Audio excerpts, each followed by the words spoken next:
এইটাকে এত জাস্টিফাই আপনারা করতে পারেন না। আই হ্যাভ প্রুভ, আমি আমি আমি কয়েক জায়গায় লিখছি যে তুমি আমার ওয়াইফ, ইকরাকে, যে তুমি আমার ওয়াইফ।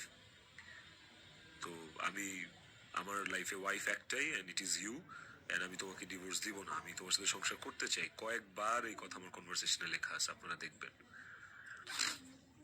তিথির প্রতি এই সুন্দর একটা নির্ভরযোগ্যতার জায়গা তৈরি হওয়ার পেছনে যে কারণটা, সেটা হচ্ছে যে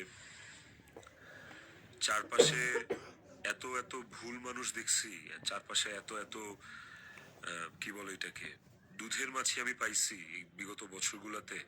ওকে আমার কাছে অনেস্ট মনে হয়েছে, ওকে আমার কাছে ডেডিকেটেড মনে হয়েছে। আমার কাছে মনে হয়েছে যে অন্তত এই মানুষটা আমার জন্য ক্ষতিকারক না।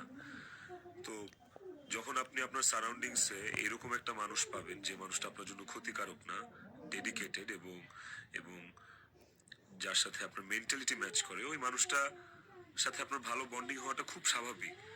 শুধু আমার না, আর অনেকের এরকম হয়। যদি বলি, দীর্ঘদিন একসাথে কাজ করার কারণে, একসাথে স্ক্রিন শেয়ার করার কারণে আমাদের ইন্ডাস্ট্রিতে একটা আর্টিস্টের সাথে একটা আর্টিস্টের ভালো বন্ধুত্ব, ভালো বন্ডিং হইতেই পারে।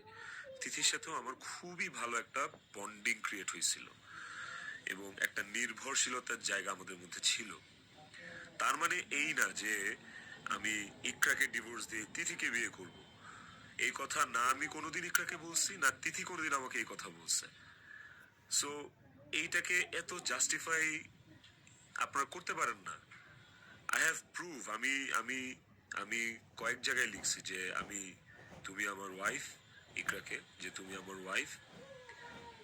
তো আমি আমার লাইফে ওয়াইফ একটাই, and it is you, and আমি তোমাকে ডিভোর্স দিব না, আমি তোমার সাথে সংসার করতে চাই। কয়েকবার এই কথা আমার কনভারসেশনে লেখা আছে, আপনারা দেখবেন। তিথির প্রতি